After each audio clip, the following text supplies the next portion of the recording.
Махаббат жалыны. Шынайы оқиға 2 бөлім. Авторы және дыбыстаған Жазира Төлешова. Адамға өмір бір рет қана беріледі ғой, және қамшының сабындай тым қысқа. Ұшқан ұямда отбасылық өмірдің мұндай сорақылықтарын көрмегеннен кейін ажырасудың жақсы емес екенін іштей ұқсам да, жүрек сүймеген, жанын қаламаған адаммен тағдырымды байланыстыру өте қиын екен. Болаттың төсектегі жиіркенішті іс әрекеттерінен кейін оны мен тұрмақ түгілі мүлде жек көріп кеттім. Тіпті онан кейін еркек атаулыға қарағым келмей қалды. Балаларым үшін шыдайын, осылар әкесіз өспесін дейін десем де, оның балаларға мейірі түсіп жатқанында шамалы еді. Сырт көзге, сырт қараған адамға Болат сондай момын, сыпайы көрінгенмен, түнге қарай адам танымастай болып кететін еді, әсіресе ішіп алған кезінде. Балаларға да өте суық болатын. Мен осылай бірақ күнде отбасылық өміріме нүкте қойып, ата-анама келдім. Таң атпастан 2 баламен суыт келгеніме үйдегілер таң қалды. Мен үндеместен амандық саулық сұрасып болғаннан кейін, балаларыма таңғы асын беріп, сіңілілеріме ұстатып арғы бөлмеге апарып ойната тұруын өтіндім. Олар кеткеннен кейін ата-анама қарап, сіздермен сөйлесуім қажет. Мен бұдан әрі Болатпен тұра алмаймын деп жатқанында, әкем үнсіз төмен қарады. Ал анам болса, неге Саяш, не боп қалды, тыныштық па? Ол сені ренжітті ме, әлде қол көтерді ме, әлде басқа жағдай болды ма? Деп сұрақтармен бастырмалатып бара жатыр еді. Оқыстан әкем, ой, қоя тұршы, сөзін аяқтауға мұрша берсеңші деп қатқыл үнмен анамды сабасына түсірді. Мен баяу ғана ата-анама қарап, менен ештеңе сұрамаңыздаршы. Болат екеуміз 2 түрлі адамбыз. Оған өзім қалап, ұнатып, тұрмысқа шыққан жоқпын. Алып қашты.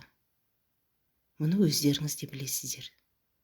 Тек отбасымыздың, өзіміздің абыройымызды ойлап, ел жұртқа қайтып келген қыз демесін деп, сол шаңырақта киелі ақ орамалды сыйлап, үнсіз қалып қойып едім. Алайда мұным дұрыс болмапты. Сол кезде кетіп қалуым керек еді. Бірақ қазірде кеш емес деп ойлаймын. Ата-анам деп өздеріңізге келіп отырмын. Алда не күтіп тұрған тағдырымның қалай боларын да білмеймін. Маған сіздердің қолдауларыңыз қажет. Мен аяққа тұрып кеткенше, балаларыма ес кіргенше көмектесіңіздерші деп, көзім мөлтілдеп, көңілім босап, жылап жібердім. Сөйтіп едім, әкем жаныма келіп, мені бауырына басып, маңдайымнан иіскеді. Қызым-ау, мен тұрғанда сені ешкім де ренжіте алмайды. Шешеңнің ішіне сыйғанда сыртына да сиясың. Өз тағдырың, өз қолыңда. Ақылың бар жансың ғой. Енді 2 баланың анасысың. Соларды ойлауың керек. Қалай дұрыс деп шешсең, саған қолымыздан келгенше қолдау көрсетеміз деді. Әкемнің бұл сөзі маған күш-қуат берді.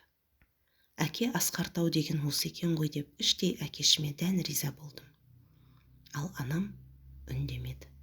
Отырған жерінде қалың ойдың тұңғиығына батып кеткендей еді. Ертесінде барлығы жұмысқа, сабаққа кеткен кезде үйде балалармен өзім ғана отырған болатын.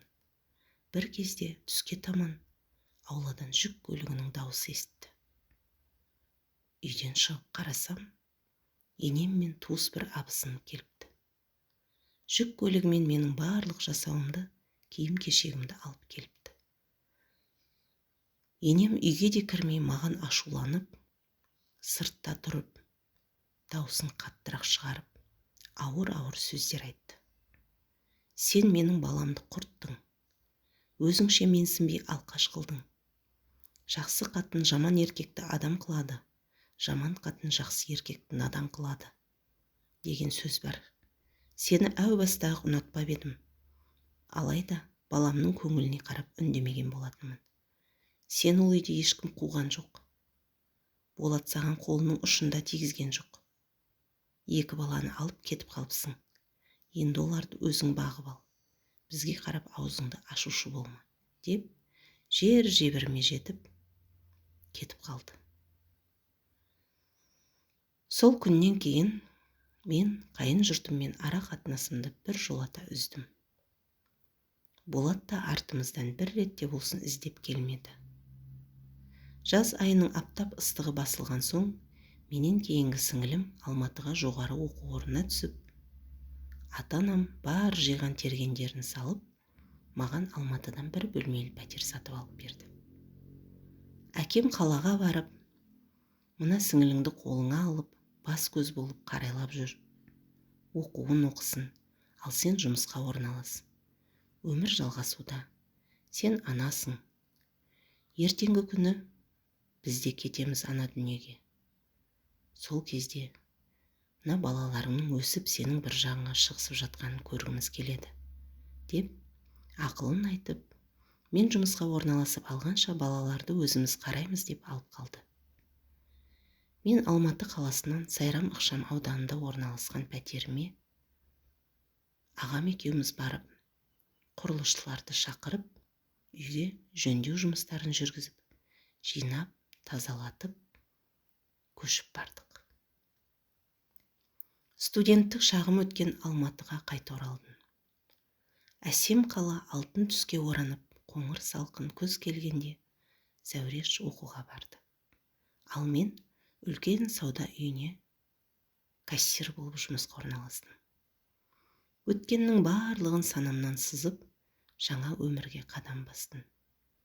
Тек күйеусіз 2 баламмен, жанымда жанашыр сіңілім мен ауылда тілеуімді тілеп, қолдап отырған ата-анам, ағам мен жеңгем, сіңілім ғана бар еді.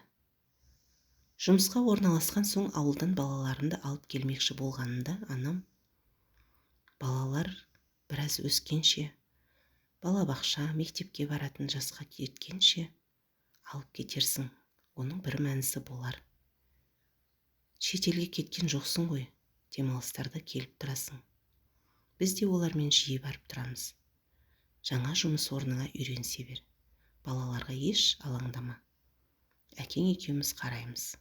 Деген соң бар көңілімді жұмысқа аудардым.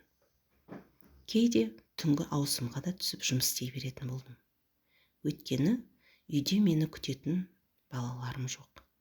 Зәуреш түзу ғана сабағына барып, келіп, жақсы оқып жүрді. Балаларым ауылда ет жеп, сүт ішіп, әкем мен анамның қолында өсіп жатты. Ағам мен жеңгем де өте балажанды болатын. Менің балаларымды бөліп жармай, өз балаларымен бірдей көріп, жақсы қарап жүрді. Осылай жер аппақ тонын шешіп, құлпырып, көктемде келді.